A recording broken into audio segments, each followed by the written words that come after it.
அஞ்சாறு ஒரு சேர் மாடுகளுக்கு ஆண்டு ஒரு முறை ஆனா கூட மாடுகளுக்கு ஆண்டு ஒரு முறை உங்க வச்சு பூசை செய்யணும்தான் எங்க தமிழர் வழிமுறை உங்க வச்சு பூசை செய்யணும்தான் எங்க தமிழர் வழிமுறை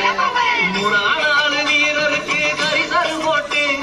விழா எடுத்து கொண்டாடுவோம் தமிழர் பாட்டு இது எங்க தமிழர் பாட்டு 3 வீரருக்கு கரிசல் போட்டு விழா எடுத்து கொண்டாடுவோம் தமிழர் பாட்டு இது எங்க